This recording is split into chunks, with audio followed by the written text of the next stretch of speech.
Hello friends, myself Assistant Professor D.S. Kamble, Department of Commerce. Previous lecture we see the content of introduction and importance of bank final account. Now we discussed the topic on the schedule of bank final account. Total 16 schedules included in bank final account. In that 12 schedules of balance sheet and remaining 4 schedules included in profit and loss account. Schedule number first is capital, share capital. Share capitals is the owned capital of the banks, and in that covers all types of shares. All types of share capital fully owned by central government or banks of outside in India. Authorized capital, issued capital, subscribed capital, called up capital, and in that less unpaid calls and additional part of forfeited shares.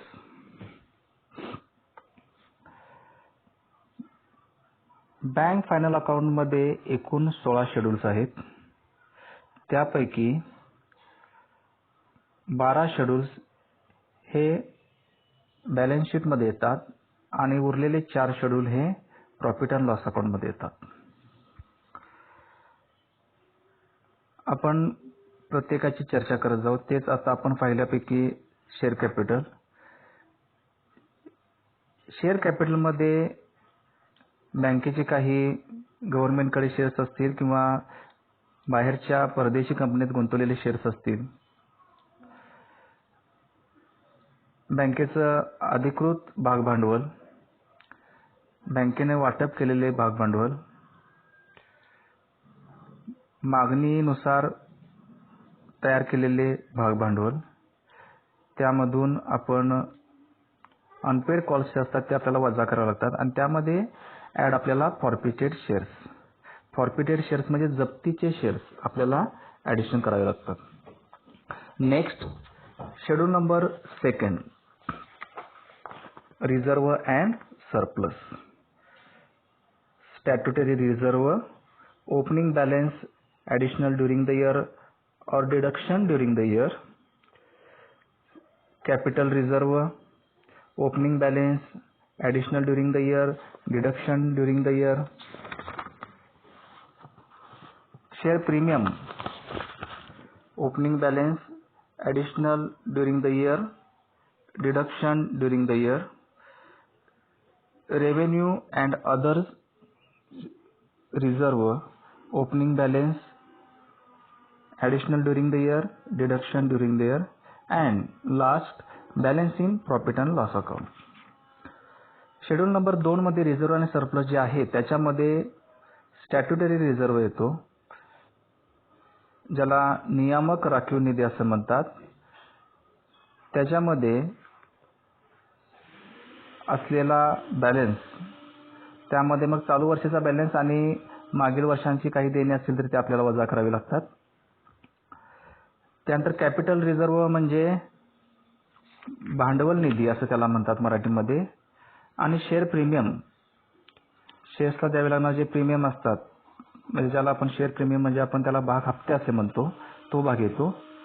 त्यानंतर revenue and other reserves, आणि त्यानंतर मग हे सगळं झाल्यानंतर आपल्याला profit and loss अकाउंटमधून मिळालेला प्रॉफिट ह्यामध्ये आपल्याला ॲड करावा लागतो. Schedule number third, deposits. In that demand deposits, saving deposits, term deposits. Deposits म्हणजे त्याला मराठीमध्ये देणे असं म्हणतात. त्यामध्ये मागणी करताच मिळणाऱ्या ठेवी ज्या असतात किंवा बचती ठेवी असतात किंवा मुदती ठेवी, ह्या तिन्ही प्रकारांचा समावेश होतो. Schedule number 4 बॉरोविंग्स. Borrowings in India, Reserve Bank of India, other bank or other institution and borrowing outside the India. Borrowings म्हणजे पैसे उसने घेणे असं त्याला मराठीत म्हणतात. त्यामध्ये रिझर्व्ह बँकेकडून काय पैसे घेतले असेल किंवा इतर बँकेच्याकडून किंवा इतर ज्या आर्थिक संस्था असतात त्यांच्याकडून किंवा एखाद्या वेळेस बँकेने परदेशी बँकांच्याकडून काय जर कर्ज घेतलं असेल किंवा त्याला आपण उसनवारी असं म्हणूया घेतला असेल तर त्या सर्व प्रकारांचा समावेश शेड्यूल नंबर 4 मध्ये होतो. Schedule number 5 other liabilities and provisions. In that bills payable, inter-office adjustment, interest accrued and others including provisions. Schedule number 5 मध्ये आपल्याला अदर लायबिलिटी अँड प्रोव्हिजन त्याला मराठीत म्हणतात इतर देणी किंवा तरतूद असं त्याला म्हणतात. Bills payable. बिल्स पेएबल म्हणजेच काय हुंडी वटवणे जे असतात हुंडी वटवण्यासाठी द्यावा लागणारा पैसा असेल. त्यानंतर इंटर ऑफिस ॲडजस्टमेंट म्हणजेच बँकांनी त्यांच्या अंतर्गत ब्रँचमधून केलेले ॲडजस्टमेंट असेल किंवा इंटरेस्ट ॲक्रूड व्याज द्यावं लागणार जे अजून दिलेलं नाही त्याला इंटरेस्ट ॲक्रूड असं म्हणतात. अजून दिलेलं नाही परंतु द्यायचं आहे त्याला इंटरेस्ट ॲक्रूड असं म्हणतात. आणि ते सोडून इतर ज्या काही गोष्टीचे प्रोव्हिजन केले असतील त्या सर्व गोष्टी त्या अदर्स म्हणजेच शेड्यूल नंबर 5 मध्ये येतात. त्याला आपण म्हणतो other liabilities and provision. Schedule number 6 cash and bank balance with reserve bank of India. Cash in hand balance with reserve bank of India. बँकेची स्वतःची जी ठेव असते ती एकतर रिझर्व्ह बँकेकडे ठेवावी लागते आणि इतर बँकांच्या मध्ये ज्या काही ठेवी ठेवलेल्या असतात फॉर्मली ह्यामध्ये फक्त रिझर्व्ह बँकेचा समावेश होतो. बँकेने जे आपला कॅश किंवा बँक बॅलन्स हा रिझर्व्ह बँकेकडे ठेवला असेल तो शेड्यूल नंबर 6 मध्ये येतो. Schedule number 7 balance with banks and money at call and short notice. Balance with other banks and money at call and short notice म्हणजे बँकाने रिझर्व्ह बँक सोडून इतर बँकांच्याकडे गुंतवलेला पैसा किंवा ठेवलेले असतील पैसे तो भाग यामध्ये येतो. आणि money at call and short notice म्हणजे काय ज्यावेळी बँक डिमांड करते कस्टमरकडे आणि त्यावेळी लगेच पैसे मिळतात त्याला म्हणतात money at call and short notice म्हणजे क्विकली अवेलेबल होतील अशा पद्धतीचे पैसे हे सर्व समाविष्ट कशामध्ये होतं शेड्यूल नंबर 7 मध्ये. ते सोडून इतर ठिकाणी काय गुंतवले असेल तर त्याचाही समावेश याच्यामध्ये होतो. शेड्यूल नंबर 8 इन्व्हेस्टमेंट गुंतवणूक. Investment in India government securities other approved securities, shares, debentures and bonds and others or investment outside in India. बँकेने जर गुंतवणूक केली असेल तो सगळा भाग याच्यामध्ये. बँका मग भारतीय सुरक्षितता रोखे कर्ज रोखे अशामध्ये बँका समावेश करू शकतात किंवा बॉन्ड्स असेल इतर प्रकारचे शेअर्स असतील किंवा इतर अधिकृत काहीतरी दस्तऐवज असतील अशा सर्व गोष्टींमध्ये ज्या गुंतवणूक केलेल्या असतात त्या शेड्यूल नंबर 8 मध्ये येतात. Schedule number 9 advance bills purchased and discounted cash credit overdrafts and loans repayable on demand and term loans secured by tangible assets covered by bank government guaranteed and unsecured. बँका काही वेळा loans किंवा advance म्हणजेच काय loans घेत असतात. मग याच्यामध्ये टर्म लोन असेल इतर बँकांच्याकडून असेल किंवा टर्म लोन असेल किंवा त्याला आपण असं म्हणूया कॅश क्रेडिट ओव्हरड्राफ्ट्स अशा पद्धतीच्या फॅसिलिटी असतील या सर्व गोष्टी लोन्स आणि ॲडव्हान्समध्ये येतात. Schedule number 10 fixed assets premises at basic cost less depreciation and other fixed articles. बँकेचे फिक्स्ड ॲसेट्स कोणते असू शकतात तर बँकेची स्वतःची प्रिमायसिस असेल त्यामधून प्रिमायसिसमध्ये आपल्याला काय करावं लागतं बघा तर डिप्रिसिएशन मायनस करावं लागतो. तशाच इतर प्रकारच्या कोणत्याही स्थावर मालमत्ता त्याला आपण काय म्हणतो फिक्स्ड ॲसेट्सला मराठीमध्ये स्थावर मालमत्ता त्यामध्ये सुद्धा कोणता भाग येतो प्रिमायसिस सोडून बिल्डिंग असेल बँकेची बिल्डिंग असेल बँकेमध्ये काहीतरी फर्निचर असेल बँकेमध्ये काही इक्विपमेंट्स असतील अशा सर्व गोष्टींचा कशामध्ये समावेश होतो फिक्स्ड ॲसेट्समध्ये. त्यानंतर शेड्यूल नंबर 11 शेड्यूल नंबर 11 मध्ये काय येणार बघा interest accrued tax paid in advance stationery and stamps non banking assets and satisfaction of claims. ज्या अदर ॲसेट्स असतात म्हणजे फिक्स्ड ॲसेट्स सोडून ज्या उर्वरित गोष्टी ज्या असतात इतर स्वरूपाची येणी असतील किंवा लहान सहान स्वरूपाच्या एक ॲसेट्स असतील त्या सर्व गोष्टी कशामध्ये शेड्यूल नंबर 11 मध्ये. आणि नंतर शेड्यूल नंबर 12 कॉन्टिजेंट लायबिलिटी. 1 ते 11 शेड्यूल्स हे सगळं समावेश कशामध्ये करतात बॅलन्स शीट मध्ये. त्या 11 शेड्यूल मध्ये एकूण 1 ते 5 शेड्यूल हे लायबिलिटीचे असतात. लक्षपूर्वक आहे का. 1 ते 5 शेड्यूल हे लायबिलिटीचे असतात आणि 6 ते 11 हे शेड्यूल ॲसेट्सचे असतात. आणि मग शेड्यूल नंबर 12 काय आहे तर कॉन्टिजेंट लायबिलिटी. शेड्यूल नंबर 12ची टोटल ही कुठेही गृहीत धरायची नसते. ती फक्त ॲसेट्सची टोटल आणि लायबिलिटीची टोटल मांडून झाल्यानंतर खाली फक्त मेन्शन करायची असते.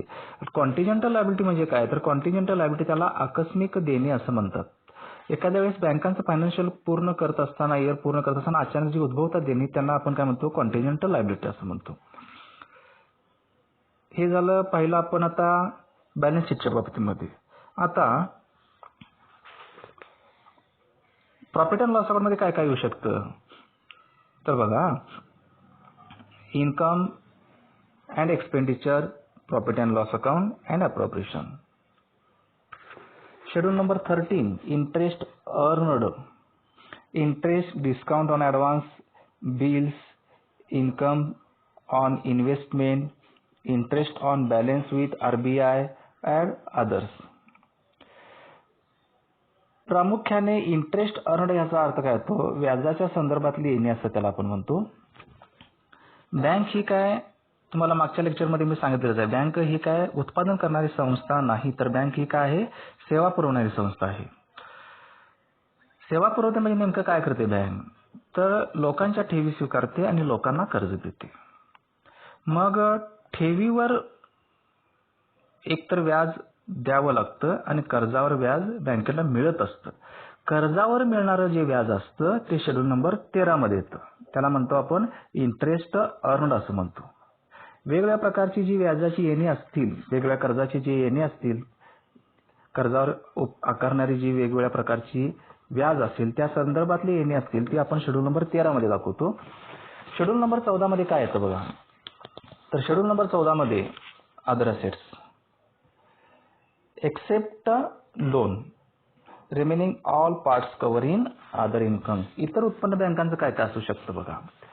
Commission, exchange and brokerage, profit on sale of investment, profit on revaluation of investment, profit on sale of land and building and other assets, profit on exchange transactions, income earned by way of dividends and miscellaneous income.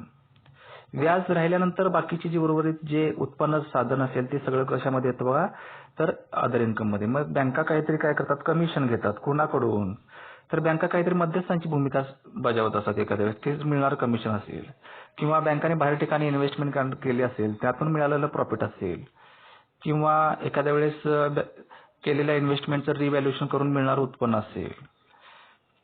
एखाद्या वेळेस बँकाने काहीतरी विकलं असेल, त्यांच्या other assets काहीतरी विकले असतील, त्यामध्ये लँड बिल्डिंग आणि अदर असेट्स त्याच्यामधून उत्पन्न असेल किंवा ट्रान्झॅक्शन करत असतात बँका त्या ट्रान्झॅक्शन मधून मिळणारं उत्पन्न असेल. या सगळ्या गोष्टी किंवा इतर मिसेलिनियस म्हणजे उरलेलं किरकोळ स्वरूपाचं उत्पन्न या सगळ्या गोष्टी कशामध्ये येतात शेड्यूल नंबर 14 मध्ये. शेड्यूल नंबर 15 मध्ये काय येतं आता 13 आणि 14 हे दोन इन्कमच्या बाजू असतात आणि 15 आणि 16 हे काय असतात एक्सपेंडिचरच्या बाजू असतात. शेड्यूल नंबर 15 मध्ये काय येणार बघा interest on deposits, interest on RBI of India and others. मगाशी सांगितल्याप्रमाणे कर्जावर व्याज बँकेला मिळतं तसंच ठेवीवर बँकांना व्याज द्यावं लागतं म्हणजे खर्चाचा भाग आहे. लोक बँकांच्याकडे वेगवेगळ्या प्रकारच्या ठेवी ठेवत असतात आणि बँकाला म्हणून त्यांना काय करावं लागतं बघा व्याज द्यावं लागतं.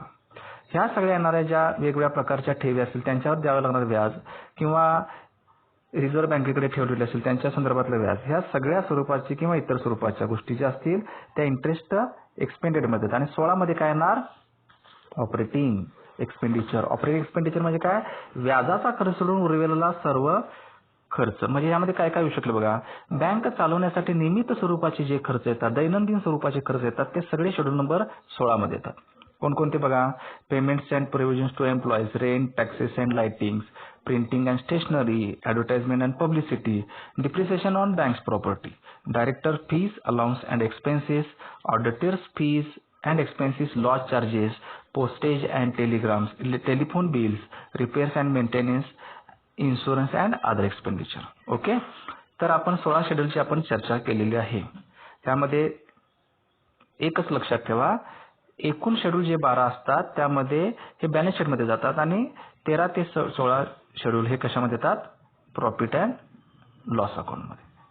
थँक्यू.